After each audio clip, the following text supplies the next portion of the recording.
de charlas que dimos en llamar Ciencia Notable, que se hace próximamente una vez por mes en los bares notables. En esta ocasión, en el querido bar El Colonial, vamos a estar con Federico Agnolin y Julia D'Angelo, que nos van a hablar de la mitología y la paleontología, la concepción de los pueblos de la antigüedad sobre estos restos fósiles.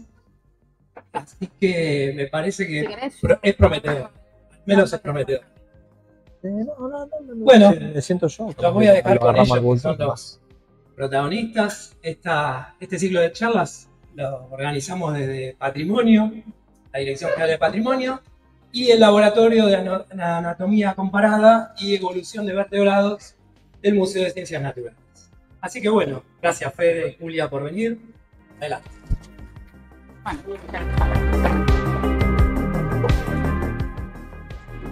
A ver, ahí se ve bien, ¿no? Y se escucha bien si hablo a esta distancia. Sí. Bueno, primero y principal, gracias a todos por haber venido. Y vamos a arrancar con un tema que a nosotros nos pareció bastante divertido. ¿Querés vos pasar? Vos me pasás las diapositivas. Buenísimo. Gracias. Dale, bueno, saben el título, que es Dragones, Cíclopes y Paleontología, y la idea de que se nos ocurrió a Fede, porque es un tema que a nosotros nos interesaba y veníamos hablando bastante del tema, es cómo se relaciona la paleontología con la cultura popular. Y una forma, ¿sí?, de relacionarla de esa forma es con el tema de los mitos y con las leyendas. Vamos a ver que el origen de muchos mitos tiene un trasfondo paleontológico, o al menos eso se estima, ¿sí? Bien, me pongo acá porque si no lo tapo. Ahí está. Bueno, ¿qué es un mito? Acá puse un poquito de definiciones que ya a esta altura me imagino que la mayoría sabe. Es un relato tradicional de las poblaciones que se ha utilizado a lo largo del tiempo para poder explicar distintos fenómenos que sucedían, ¿sí? Desde poder explicar el origen y la creación de las cosas, cómo aparecían los organismos. Vamos con la próxima. Por otro lado tenemos también lo que son las leyendas, pero acá están más relacionados con las culturas de los lugares. Entonces acá tenemos una idea más de un tiempo y un lugar determinado, son historias ficcionadas, y el principal objetivo va a ser darle un sentido, ¿sí?, a una sociedad y una cultura. Entonces vamos a ver que muchísimos elementos se van compartiendo en distintas culturas, como por ejemplo los dragones. Vamos a ver que los dragones tienen un significado, por ejemplo, en las culturas asiáticas, otros significados en las europeas, y cómo eso a su vez se relaciona con los fósiles. Bien, entonces, ¿cuál sería esta relación que tenemos entre mito, ciencia y folclore? Los mitos surgen como una manera de explicar los fenómenos naturales desconocidos, y la ciencia ha desmitificado muchísimas de estas creencias, proporcionando explicaciones basadas en evidencia. La realidad es que vamos a ver que también hay muchísimas historias y mitos que tenemos también en la actualidad, por más que la ciencia haya avanzado a lo largo del tiempo. Bien, ¿cuál es la relación base que vamos a tener los fósiles y la cultura humana? Vamos a ver que tenemos registros hasta con los neandertales que se encontraron en algunas cuevas que hacían ritos mortuorios con distintos fósiles que utilizaban para ornamentar estas tumbas, ¿sí? Acá tenemos un ejemplo, y también con muchísimos otros pueblos, como unas cuevas de Inglaterra donde se encontraron pinturas rupestres de distintos megamamíferos. Vamos con la próxima. Siguiente. Bueno, quizás el mito y la paleontología que todo el mundo se le puede venir a la cabeza va a ser la historia del cíclope. El cíclope fue inspirado por... vamos con la próxima. Gracias.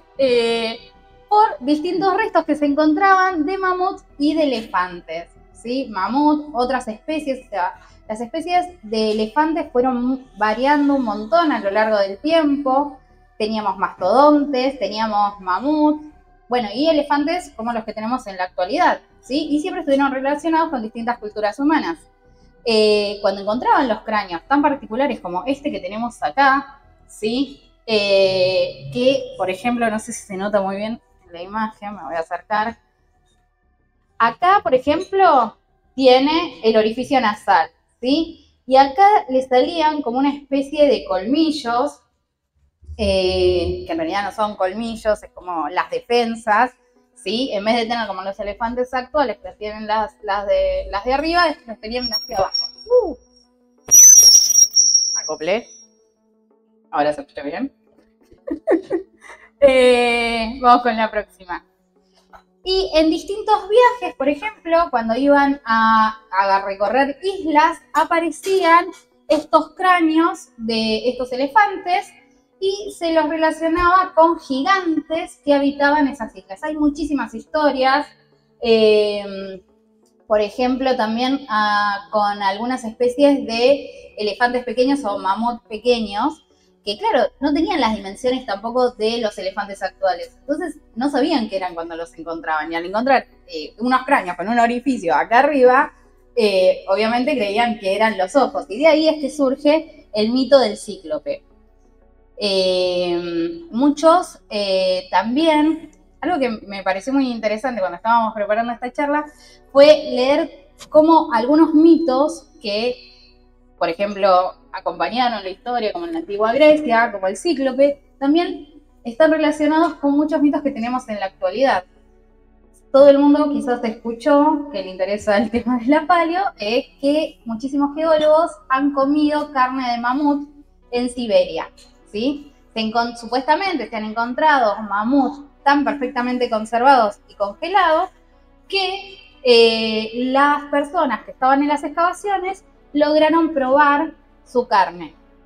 Ahora bien, cuando uno empieza a leer un poco sobre el tema, tenemos gente, incluso un paleontólogo argentino muy reconocido, que ha contado de haber estado en uno de esos grandes banquetes, pero por otro lado tenemos otros geólogos que dicen que eso no pudo haber sucedido.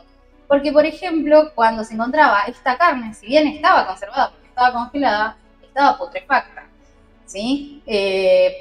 Y a su vez estamos hablando de organismos que tenían miles de años, pero claro, en el permafrost, en el piso completamente congelado que hay en Siberia, se podía conservar. Ahora bien, también desde los lugares donde se los encontraba hasta que llegaban a, por ejemplo, a Moscú o San Petersburgo, podían tardar hasta 4 meses. Entonces, en el caso de que la carne hubiese estado tan bien conservada, ¿cómo se pudo trasladar 4 meses sin que se descomponga? Entonces, bueno, también a mí me gustó la idea de pensar un poco cómo estos mitos empiezan a formar parte de nuestra cultura actual. Vamos con la próxima. Otro de los grandes mitos relacionados con la paleontología vamos a tener con los dragones, ¿sí? Los dragones, por ejemplo, en la cultura china, está relacionada a la buena suerte, y en la mayoría de los casos, si bien cuando uno los ve son grandes reptiles como están representados, la mayoría en realidad están relacionados con fósiles de la megafauna, ¿sí? De la última era del hielo, que también tienen que pensar en estos perezosos gigantes. Después Fede ahí les va a mostrar algunas imágenes más. Y a lo largo de las distintas culturas, la figura del dragón también se fue transformando. Por ejemplo, en Europa estaban más relacionados a este tipo de mamífero de la era del hielo, ¿sí? Ha aparecido un rinoceronte. Y vamos con la próxima. En el cristianismo, por ejemplo, los dragones dejan de tener en las culturas más occidentales, esta imagen del dragón de la suerte, y se transforma en una figura más negativa, ¿sí? Que está relacionado con muchísimos mitos bíblicos o relacionados con las religiones cristianas. Bien, en otras culturas también encontramos registros fósiles, como por ejemplo estos cuernos de Amón o los cuernos del infierno, que están relacionados con los amonites, ¿sí? Los amonites son unos parientes de los pulpos que tenían esta conchilla tan llamativa Y si vemos a lo largo de la historia, se encuentran sus registros representados en muchísimos, por ejemplo, vamos a la próxima, ¿sí? Por ejemplo, acá en distintos tocados, también relacionados con algunas cabras, también estaban a veces relacionados con el diablo, con distintos seres mitológicos, pero con una visión más negativa. En la Edad Media, por ejemplo, estos son dientes de tiburones que también son muy comunes de encontrar porque los tiburones... exactamente. ¿Y saben por qué pierden los dientes? Porque se les gastan y no tenían cepillo de dientes. Exactamente. Y tienen como 6 filas. Tienen un montón de filas. A lo largo de su vida los dientes de los tiburones se les van cayendo. Son como, ¿viste cuando ves la escalera mecánica? Que va pasando los escalones. Sí. Exactamente. Y así, o sea, ellos comen, se le caen los dientes porque están apenas apoyados en la mandíbula. Entonces en el registro fósiles, Sube. claro, acá se cae el diente, no sube, se nos cae el diente, pero atrás crece otro, ¿sí? Y se encuentran un montón y de distintas formas, y muchos creían que estos dientes eran las lenguas también del diablo, que estaba relacionado con cosas así de lindas. Bien, y vamos por el último. Ay, me quedo cortado el pobre narval. Para ir cerrando yo mi parte, uno de los mitos más interesantes es el del narval. Este es un animal actual, ¿sí? Y que inspiró a los distintos marinos en los viajes con los unicornios. Y algo que me llamó la atención fue esta figura de cómo se representaban los unicornios, ¿sí? Y algo que me parece que está bueno también pensar es cómo estos mitos y leyendas han ido cambiando y adaptándose a las culturas actuales. Cuando ahora pensamos en un unicornio, vamos a pensar en esto. ¿Sí? Cambió bastante de... Cuando uno ve un dibujo original antiguo, entiende la relación con el narval. Si yo veo esto, no me imagino quizás el narval. Si es un pariente de un cetáceo. Exactamente, ¿sí? Vamos con la próxima. Y actualmente hay una rama que se llama criptozoología, de gente que le gusta estudiar estos mitos muchísimo más actuales. Y acá, ¿a quiénes encontramos? A ver, ¿a quiénes reconocen por ahí? A Pie Grande, al Yeti, al monstruo del lago Ness, exactamente. Nuestro abuelito, por favor. Yo tengo acá la remera puesta de Nessie. Está el kraken, exactamente, está el grifo por ahí, el grifo también tiene por ahí un correlato con los fósiles también. Y bueno, sí, el yeti también, por ejemplo, con grandes mamíferos que se encontraban, y Nahuelito con los plesiosaurios, ¿sí? Incluso entonces en estos mitos mucho más modernos vamos a encontrar una correlación con muchísimos fósiles, porque también en la actualidad se encuentran más fósiles y tenemos otras interpretaciones. Entonces, bueno, esto es algo como para poder seguir ahondando bastante. Vamos con el próximo. Y bueno, les dejo esto para retirarme sobre los mitos modernos. Ahí tienen a Yeti y Nessie que se juntaron. Y bueno, no voy a hablar mucho de Nessie porque es algo que venimos hablando hace un montón con ya compañeros. Sí, le hemos dado charlas completas acá. Ahí están Mario González y Liz Terreros que están haciendo un documental sobre Nessie y Nahuelito y prontamente vamos a volver a charlar sobre eso, así que no vamos a hablar por un tiempo. Y ahí lo tenemos al Yeti y a Elvis saludándolos. Vamos con la próxima y ahora con esto le damos paso a mi querido amigo el doctor Federico Lisandro. Bueno, gracias Juli. Bueno, como ustedes han visto, la mayoría de los mitos, de leyendas y demás están basadas en cuestiones más del mundo antiguo, llamémoslo Europa, llamémoslo Asia. Pero ¿qué pasa en lo que es América? Hay poquísimo. En América hay poquísimo y fundamentalmente en América del Sur y peor en Argentina y peor aún en Patagonia y en La Pampa. ¿Por qué? Sencillamente porque los mitos de los pueblos originarios se desconocen porque, bueno, básicamente los masacraron a todos. Entonces hay muchísimas cosas que no podemos saber. Entonces nos tenemos que más o menos remontar a algunas historias, algunos cronistas que han podido encontrar algunos datos y mayormente el registro material. Entonces tenemos más enigmas que certezas. Y realmente es una lástima, bueno, obviamente es una lástima las masacres, pero también que no nos haya quedado información sobre esto. Y acá lo que puse son algunos de los trabajos que existen sobre el tema, que son pocos. Fíjense, tenemos el viaje a la Patagonia Austral del perito Moreno, en el cual es el primero en colectar algunos datos y menciones sobre algunas de estas leyendas.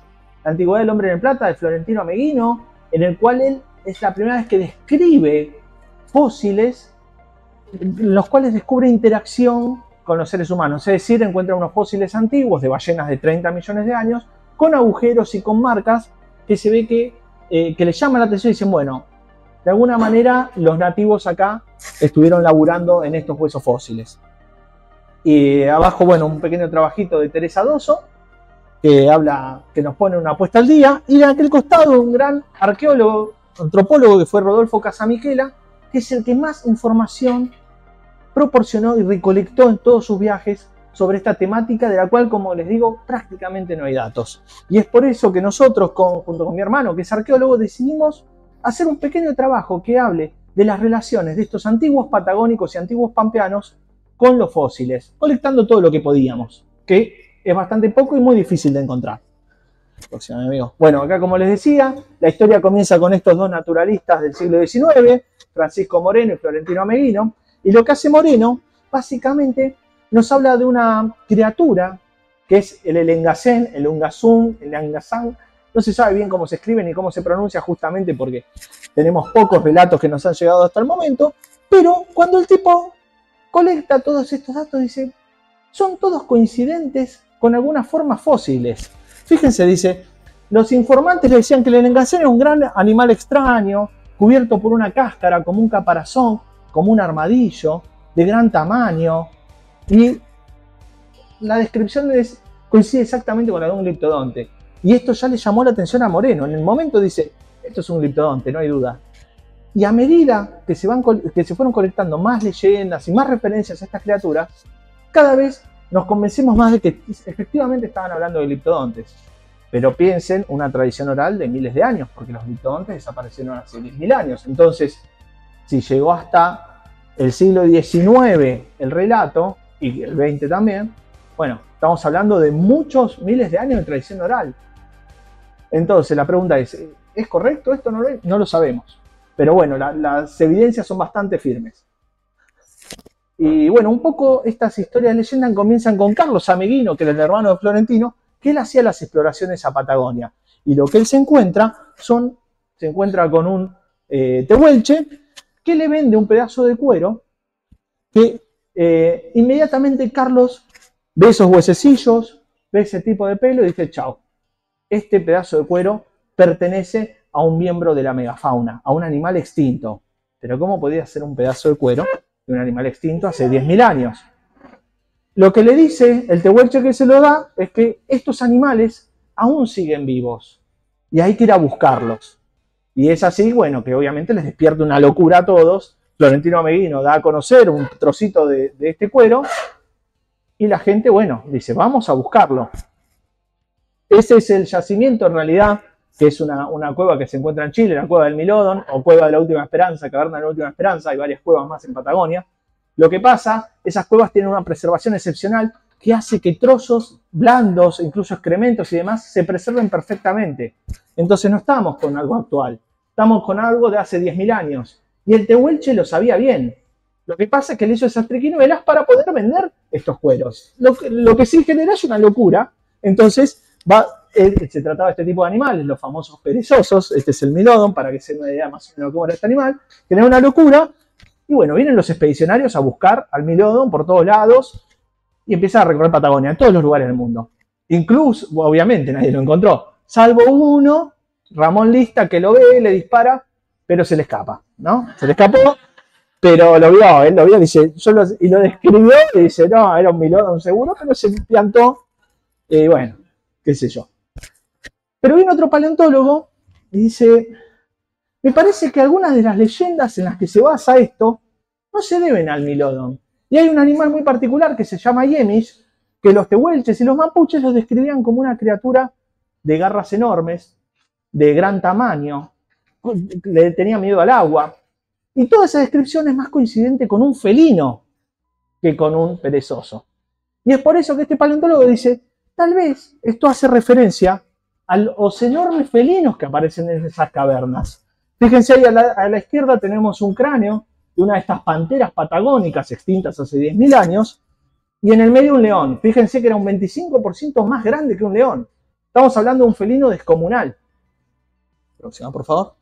De hecho, en las cavernas han aparecido trozos de cueros y garras de este animal, que nos permite saber que era un animal de color rojizo y con unas franjas más oscuras. Próxima, por favor. Y para colmo, los huesos del melodon de esos perezosos enormes que yo les mostraba están plagados de las dentelladas de esta criatura descomunal, a las que los tehuelches lo conocían bajo el nombre de Iemish. Y bueno, esta es la reconstrucción que hizo el amigo Sebastián Rosadilla de más o menos de qué se trataba. Y lo curioso es que en una caverna del sur de Patagonia apareció, próxima por favor, esto que es la representación de un felino gigante de más de 1 metro de largo, cada una de estas representaciones, de color rojo y que tiene unos 10.000 años de antigüedad. Con enormes garras que se ven abajo, bueno, tal vez no se ven tan bien en esta ilustración, pero digamos que nos muestra que el Iemish aparentemente tuvo una gran impresión sobre esta gente, porque uno ve los yaguaretés o los otros felinos que están ilustrados en cuevas semejantes y son chiquitos, amarillentos, qué sé yo. Esto, por el tamaño de las garras y de los dientes que le hicieron, te das cuenta que le da un terror terrible. Y de hecho, muchos informantes les decían a los viajeros, cuando aparece el Iemish, cuentan mis abuelos, que todos abandonaban la zona. Es decir, apareció un Iemish, uno de estos felinos, y esa zona se iban todos, porque sabían que eran excesivamente peligrosos y bueno, que acababa con todo. Próxima, por favor. La cuestión es que todas estos mitos tienen una cuestión común. Pueden llamarse Collón, el Engasén, el Ungasun, Iemish, y tienen una cosa en común. Son del pasado, son enormes, muchas veces tienen caparazón, forma humana pero descomunal, y fundamentalmente convierten a las cosas en piedra. Según los tehuelches y los mapuches, todas estas criaturas tienen la capacidad de petrificar a los objetos y las personas. ¿Qué pasa? Si uno mira un pequeño paisaje como ese ahí, que quedó muy chiquito, pero no importa, ve un paisaje extraño en Patagonia, se explicaba por qué eso había sido una toldería que el Iemish o el Engasén había petrificado, y había petrificado todos los toldos, y había petrificado la gente, y había petrificado los bosques, y había petrificado todo. Entonces, para los tehuelches, cuando veían todo este paisaje que uno puede ver en la Patagonia, en realidad estaban viendo un paisaje de criaturas y personas y cosas petrificadas por seres del pasado. Y en este sentido, también interpretaban que el Engasén podía petrificarse a sí mismo. Y es por eso que interpretaban los huesos fósiles como huesos de este Engasén. Ahí tenemos un hueso de un dinosaurio petrificado. Y acá viene otra pata más, que es la siguiente. La medicina simpatética.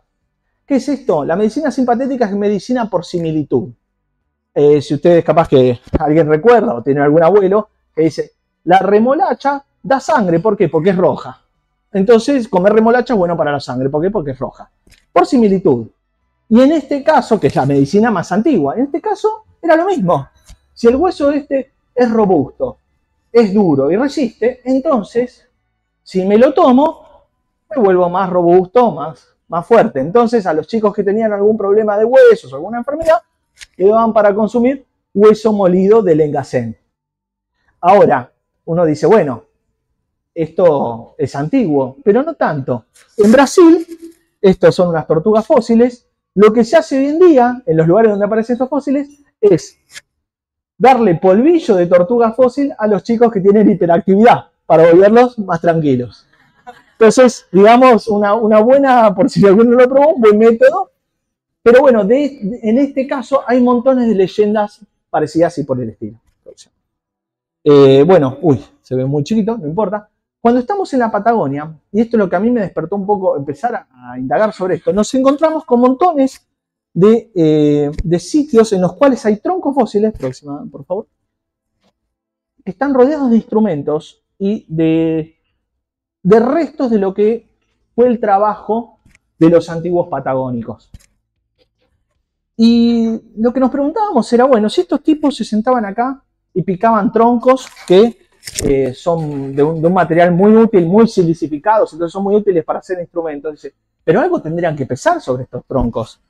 Son idénticos a un tronco actual, pero hecho piedra.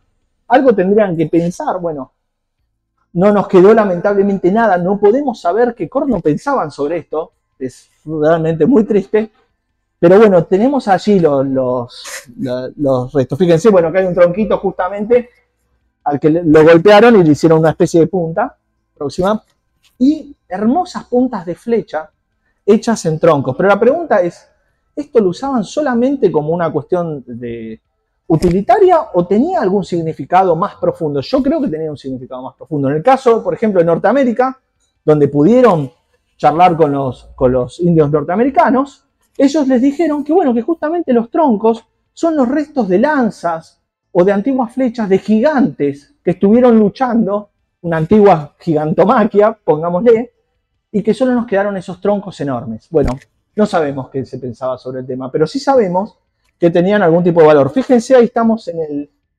el bosque petrificado de Patagonia, de Paramillo. Fíjense el tamaño de esos troncos con la personita que está ahí al lado, no sé, con comino, pero créanme. La cuestión es que cuando llegan los primeros exploradores ahí se encuentran con que las piñas de estas araucarias fósiles estaban apiladas, todas apiladas. Entonces los exploradores dicen, bueno, ¿qué pasó acá? ¿Alguien las apiló antes que nosotros? Seguramente. ¿Y cuál era el significado? No lo sabemos. Lo que sí sabemos es que una de estas piñas, que salen de la provincia de Santa Cruz, apareció en un enterratorio en la provincia de La Rioja. Entonces, al menos uno llevó una piña desde Santa Cruz hasta La Rioja. Es decir, algún valor tenía. Capaz que era simplemente un adorno, no lo sabemos. Pero bueno, algún valor estos fósiles tenían. Próxima, por favor. Y lo mismo nos pasó cuando estuvimos estudiando esto, que esto es una mano de mortero en el medio, que en realidad no se ve bien, pero tiene justamente una monita. Entonces, que son esos que les contaba Julia hace un ratito, son esa especie de calamares con caparazón. Entonces, evidentemente, aunque fuera ornamental, tenían un significado estos fósiles. No lo sabemos.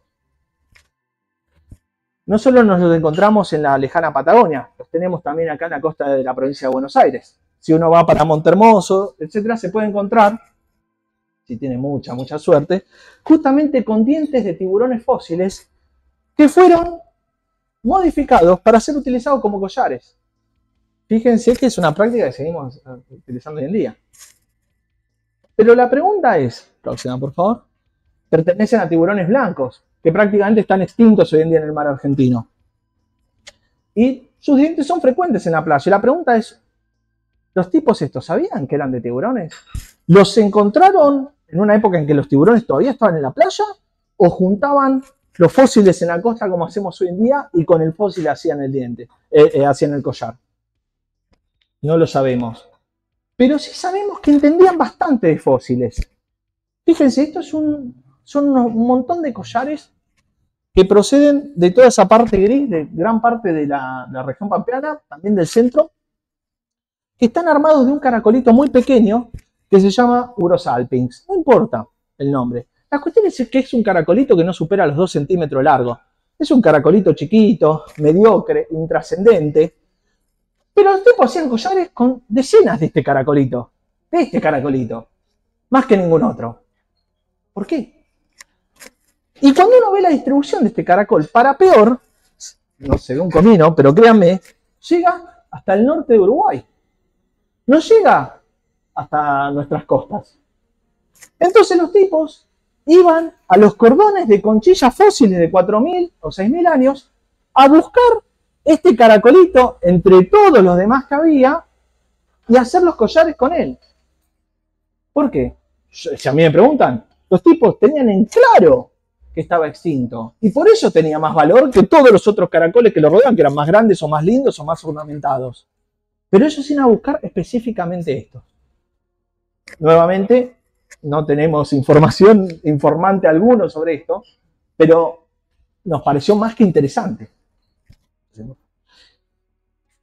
Y bueno, en los ajuares funerarios, en los enterratorios, solemos encontrarnos justamente con placas sueltas de estos enormes gliptodontes, parientes lejanos de los armadillos. Fíjense que las placas tienen un patrón muy especial, muy distintivo.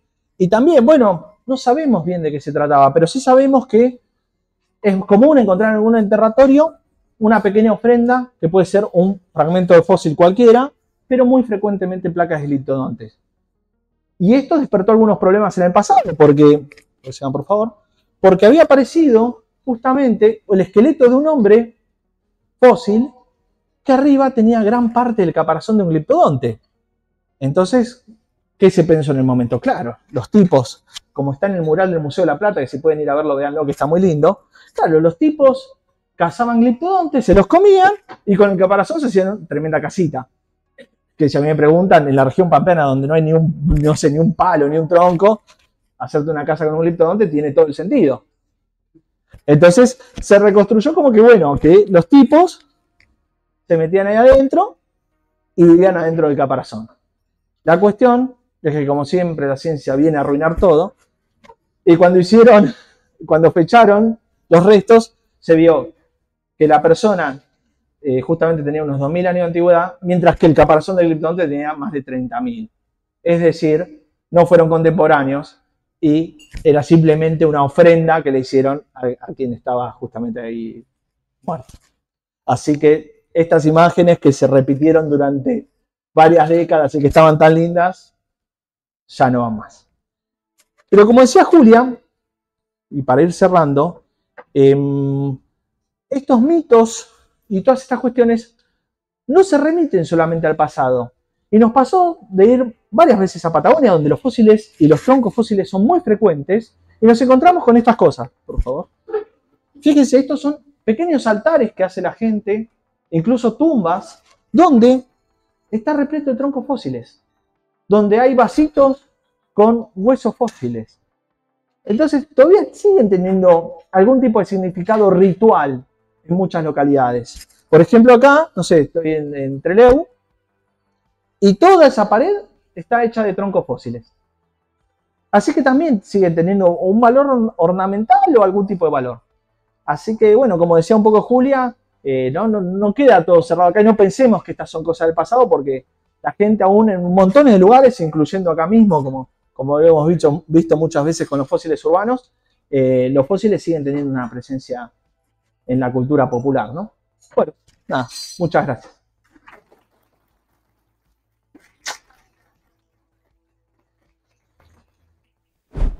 Y bueno, ahora con Juli respondemos las preguntas que quieran.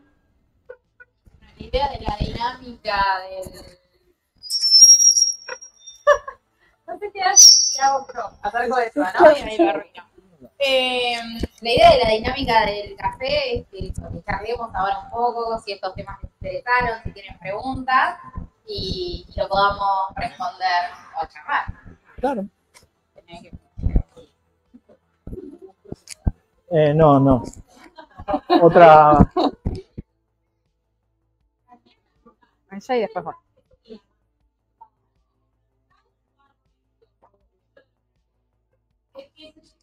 No, los caracoles creo que es ornamental, pero tiene un valor más, porque una cosa es que te venda un collar con caracoles actuales y otra cosa con una especie extinta. Yo creo que el valor que tenía era ese. Que era una rareza, claro, era una rareza. Es como, no sé, un collar de perlas, algo así. Mientras más raro, mejor, y creo que es un poco, iba para ese lado, si a mí me preguntás. No lo sé.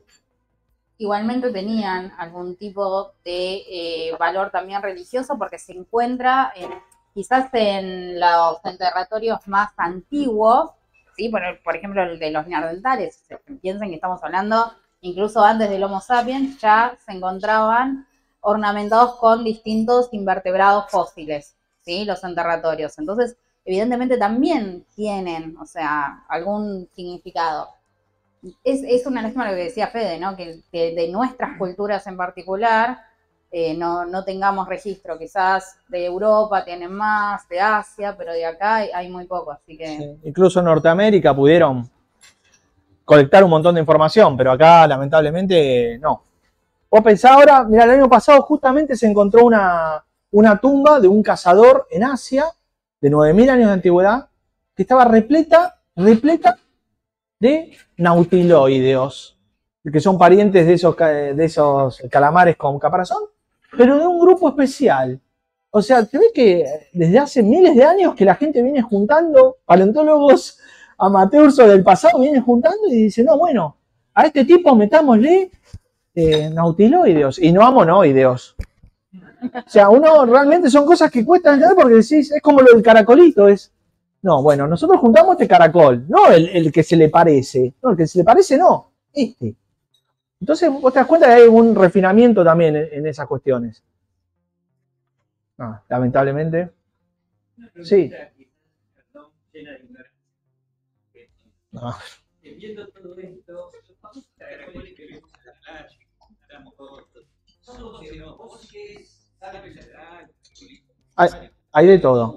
Vos tenés, ¿qué pasa? Vos lo que tenés en las playas, que es lo complejo de los fósiles que aparecen en las playas, es que tenés actuales, fósiles de 6000 años, fósiles de 2 millones de años, todo mezclado, porque traen del fondo y andás a ver de dónde. Entonces, tenés que generar una mezcolanza de cosas que pueden ser, vos podés tener un zapato de ayer al lado de un fósil de gran antigüedad. Muy difícil datarlos porque justamente debajo del mar tenemos un montón de estratos que se remueve y bueno, mezcla todo. Entonces, lo marino es complicado, es bien complicado. En general, lo que tenés acá en la costa, la mayoría van a tener unos 100.000 años de antigüedad. Sí, que para paleontólogo es poquito. Y te lleva 100.000 años y bueno.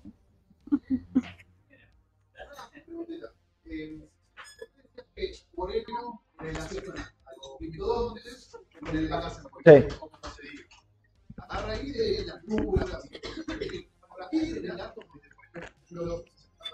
Moreno hablando con los ciencias donde identifican los restos de hay relatos de no de Moreno, pero sí de Casamiquela. Casamiquela le lleva material y dice, esto se le nació y dice sí, y incluso, porque digamos, ahí hay mucha más profundidad que no la charlé acá, ¿no? Pero incluso le lleva mamíferos más antiguos, chiquitos. ¿Sabés qué dicen de esto? Ah, estos son los pichones del Elengacén. Y hacen otro preparado con eso. Exactamente, otra vez. Incluso los huesos, por ejemplo, la tosca que rodea el hueso, le daban otra utilidad porque lo usaban más como condimento. Y consideraban que era la sangre del Elengacén petrificada también. Entonces hay un montón de cuestiones ahí.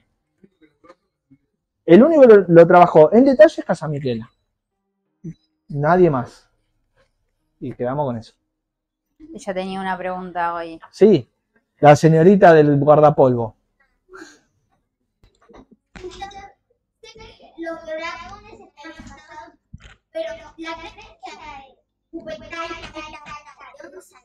¿De que escupa fuego? no, Cualquier cosa. Yo siempre había visto lo del fuego, puede ser.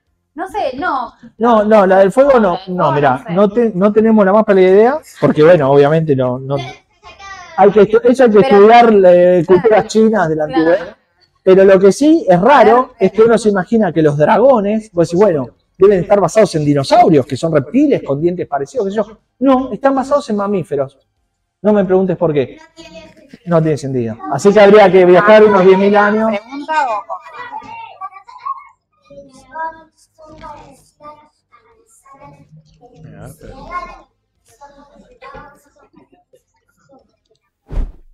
Bueno, pero por ejemplo, lo que pasa que sí, las alas como suelen representar a los dragones actualmente, porque tenemos que pensar que quizás hoy en día vemos ciertas reconstrucciones, sí, pero que están muy influenciadas con cómo vemos las cosas hoy en día y no como se veían hace cientos de años, sí. Pero en algunos reptiles que tienen algún tipo de membrana, que pueden ser planeadores, qué sé yo, son una membranita de piel. Entonces por eso parece la de los murciélagos, que la de los murciélagos también. Son alas que no tienen pluma como la de las aves.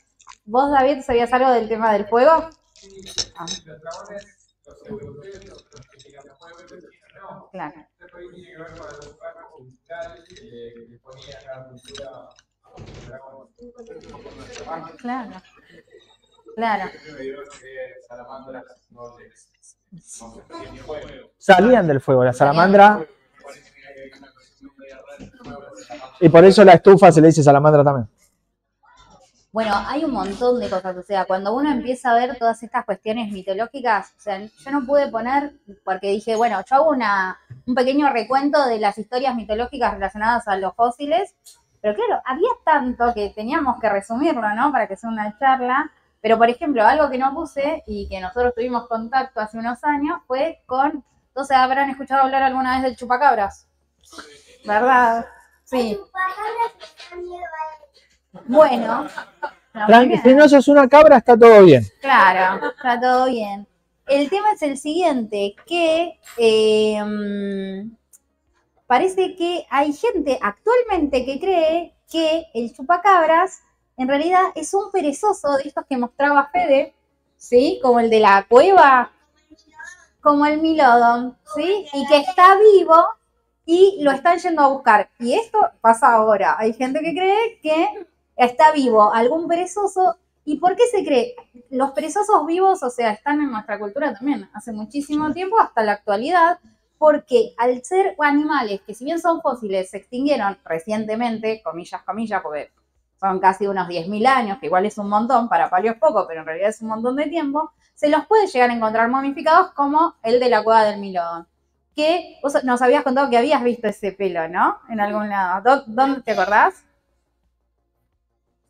Muy bien, claro, en el museo donde...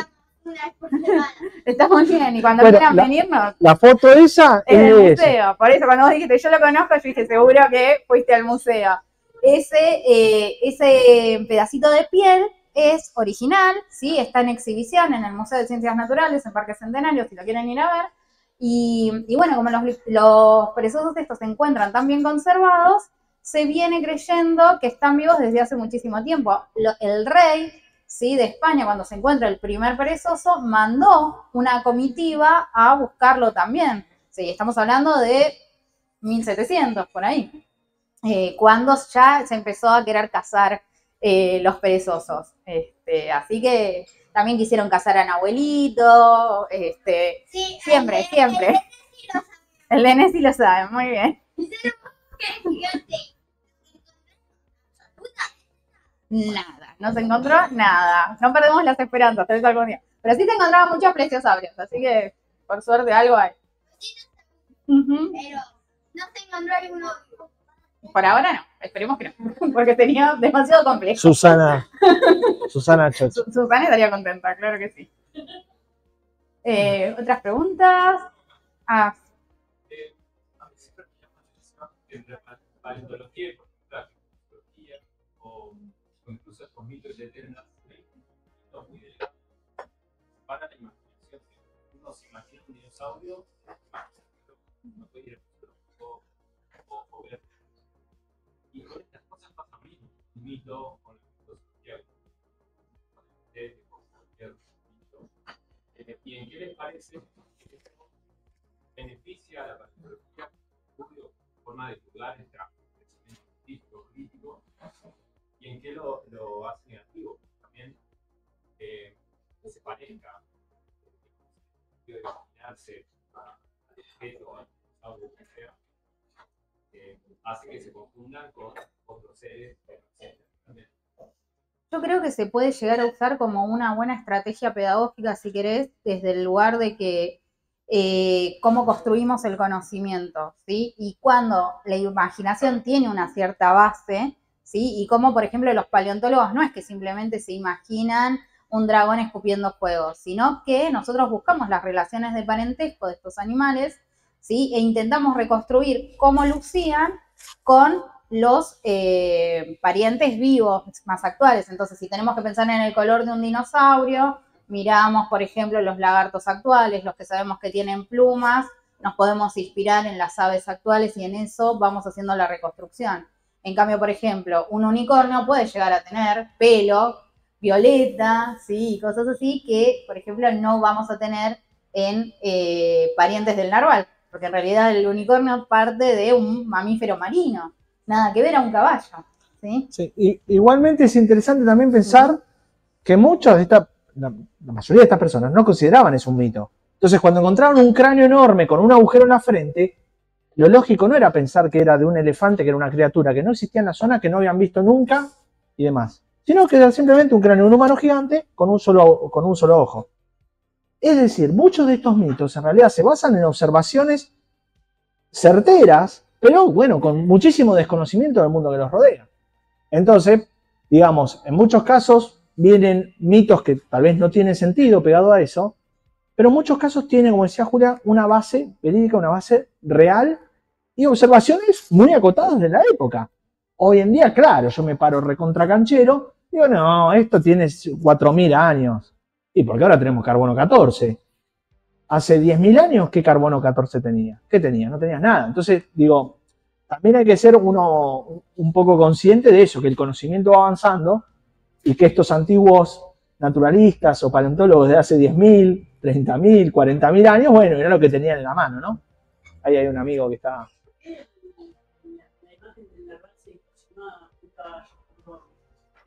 Eso no sé, o sea, estuve intentando buscar y no encontré. Debe de haber mucha información acá. Perdón, hay unicornios. Unicornios. Sí, o sea, las Son imágenes. previos a esta imagen del mapa. Sí, o sea, También hay como una relación, ¿no? Entre el mito y lo que se encuentra. Pero uno encuentra un cráneo y le pone encima toda su carga social. claro, es que sí, Incluso pensé que cuando apareció el primer rinoceronte dijeron, listo, ahí está el unicornio.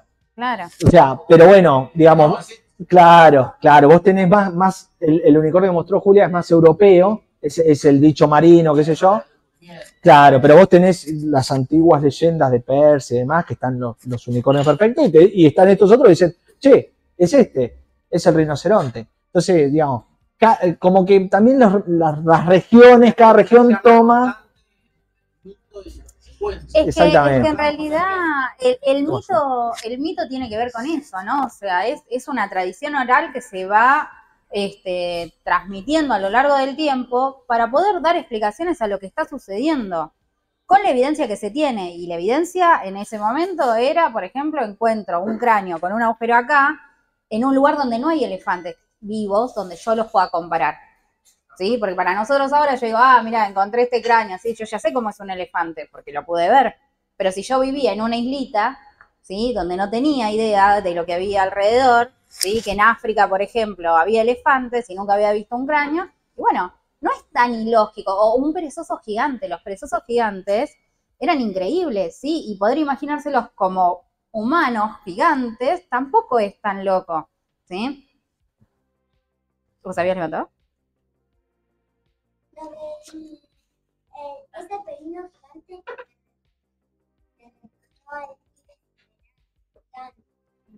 ¿El tigre? Siberiano. Siberiano, sí. También. Bueno. Sí, la verdad que... Sí.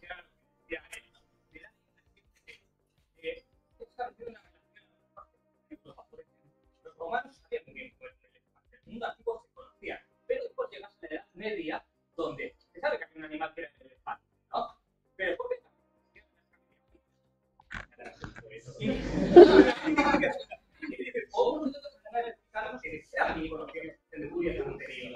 entonces, simplemente es como ese pequeño punto de que de la distorsión de la información a través del tiempo y de cosas que eran previamente conocidas. Sí.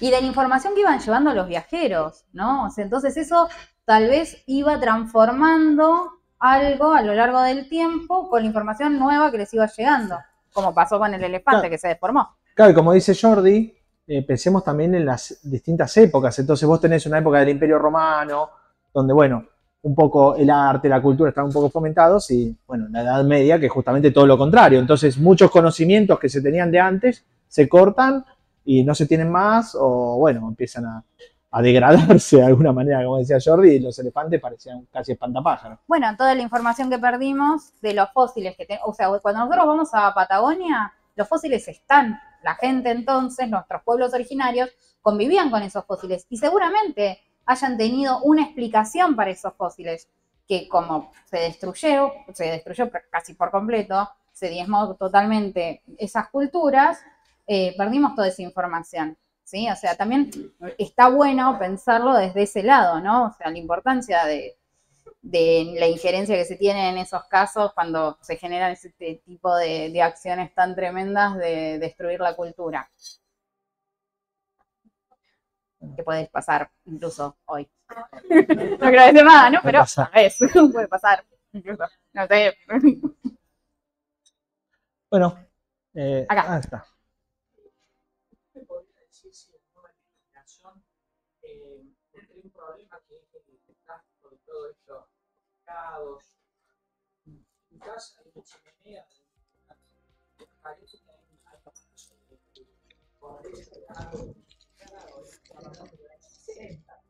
creo que las normativas ahora no deben permitir existir asesinatos ahí, pero esto creo que si uno lo encuentra no lo puede quedar en su casa, sino llevar a ¿me podés explicar eso? Bueno, sí, si querés Sí. contarme vos. Mirá, lo que tenemos de suerte acá en Argentina es que desde 1911 está prohibido tener fósiles, juntar fósiles o comerciarlos. Eso es una cosa que tenemos muy superior a muchísimos países del hemisferio sur, desde 1911. La nueva ley es mucho más permisiva en ese sentido porque te dice, si vos tenés un fósil lo podés declarar y capaz que te lo podés quedar. Más allá de eso, que está Horacio acá, que es especialista en el tema. Vamos a sacar a la gente de patrimonio. Más allá de eso, digamos, es muy común que alguien tenga un fósil o que junte algún caracol en la playa, etc.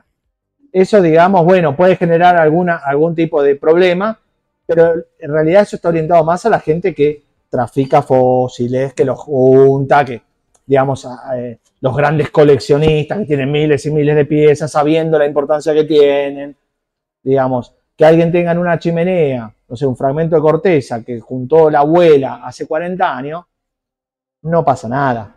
Es deseable que se acerque a un lugar de patrimonio, a un museo, etcétera, y lo done, porque en muchos casos hay piezas importantes en las casas. Nosotros nos hemos encontrado, por ejemplo, una persona dijo, yo encontré una tortuga haciendo el pozo ciego de mi casa, y cuando trajo la tortuga fósil, y era el ejemplar más perfectamente conocido de esa especie, que se conocía por unos cachitos, bueno, trajo un caparazón completo. Y lo tenían en el galpón de la casa. Es decir, uno capaz que tiene algo en la casa, piensa que no sirve o que no sé qué, y tiene su gran valor. Pero, te insisto, el gran problema que tenemos hoy en día en Argentina son los grandes coleccionistas, los grandes fósiles, el gran tráfico de fósiles. Hace poco se tuvo una persona que tenía 2 containers llenos de fósiles llevándolo a España. Ese es el problema que tenemos. 5.000 piezas fósiles. Ese es el problema que es real. Y bueno, sí, si va uno y junta un caracol en la playa, está incorrecto, lo que sea, pero está más orientado a eso, ¿no? Y bueno, cualquiera que tenga un fósil y quiera donarlo, obviamente, acérquese a un museo, porque es deseable. Te digo, a veces son sorpresas que nos encontramos con gente que nos ha traído alguna pieza y dice, ¿y esto de qué sirve? Bueno, resulta ser muy valioso desde el punto de vista científico. No, y algo importante también, o sea, es parte de nuestra soberanía, ¿no? O sea, Argentina tiene la suerte de tener esta ley que dice que todo el fósil es un patrimonio cultural nacional, o sea, un fósil es de todos. Tenerlo uno en la chimenea de la casa, no lo digo por tu caso en particular, pero digo, tener un fósil en nuestra casa no tiene mucho sentido cuando quizás es algo que puede contribuir al conocimiento y algo para que termine siendo de todos los argentinos, no solamente de la persona. En muchísimos países esta ley no existe, los fósiles se venden, terminan estando en colecciones privadas y nunca se llegan a publicar, y eso es una pena, ¿sí? Porque es información que se pierde. En cambio, al tener esta ley, tenemos ese resguardo de que ese fósil va a dar una información que va a servir para todo, no solamente para los argentinos, ¿sí? Sino para incrementar el conocimiento en general de la humanidad. Así que es bastante bueno donar un fósil si lo tienen. Sí. Sí. Sí, sí, sí. Sí, sí, sí, conozco. Sí. Sí, sí, sí, sí. Sí, por supuesto. Sí.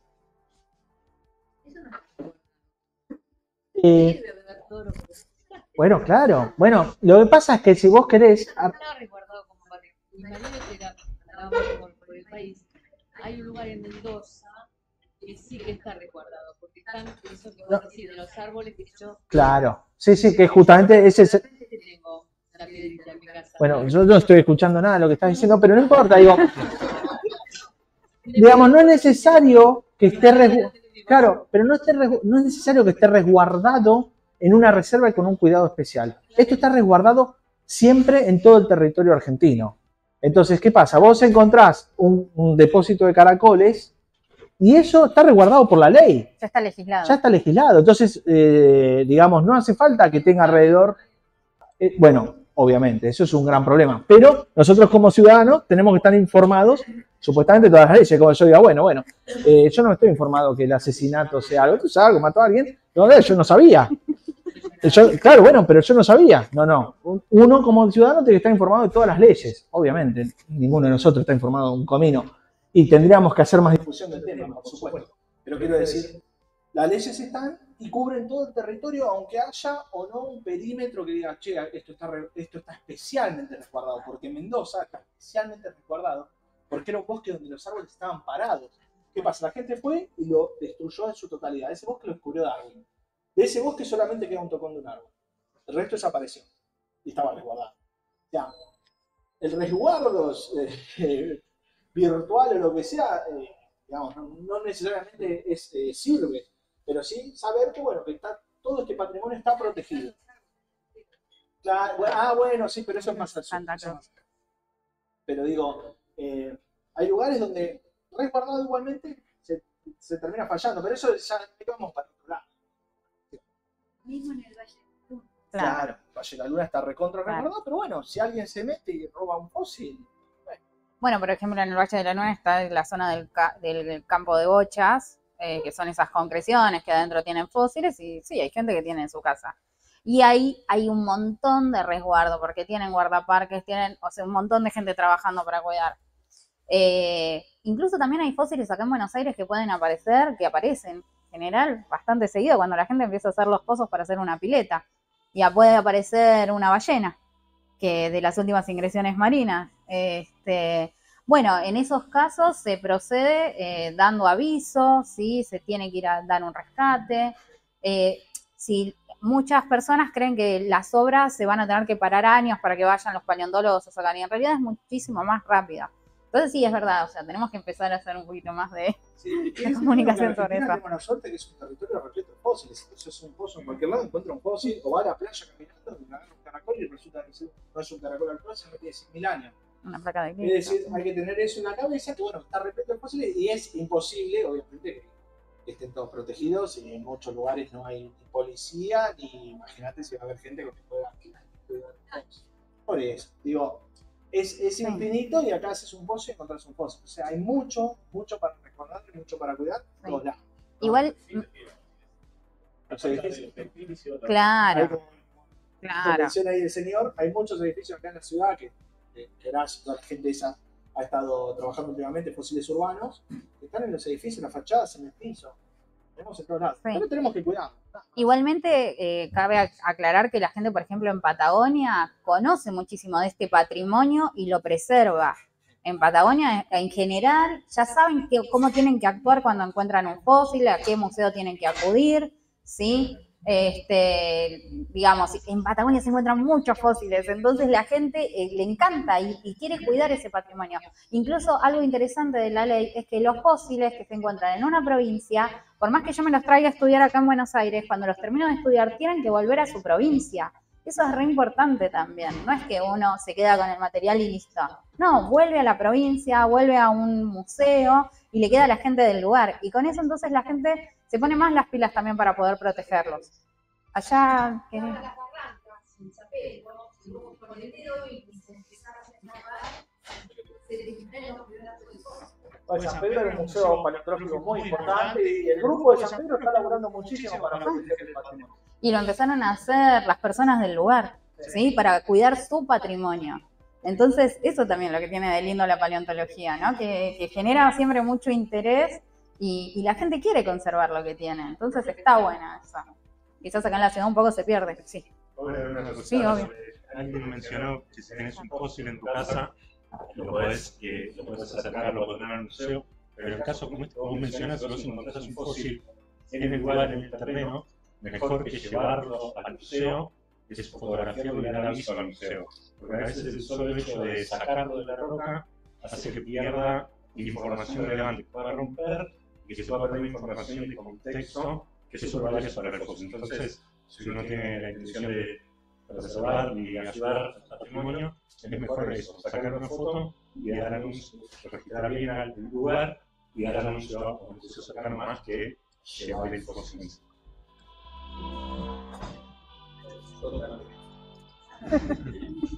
No, se puede agregar. Bueno, gente, muchas gracias. Muchas gracias. Nos vemos en la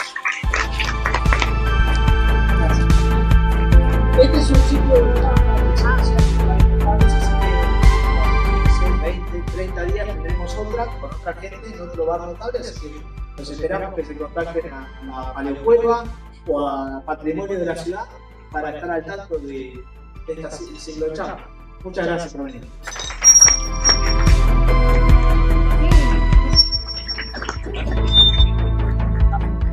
Sí, mi amor.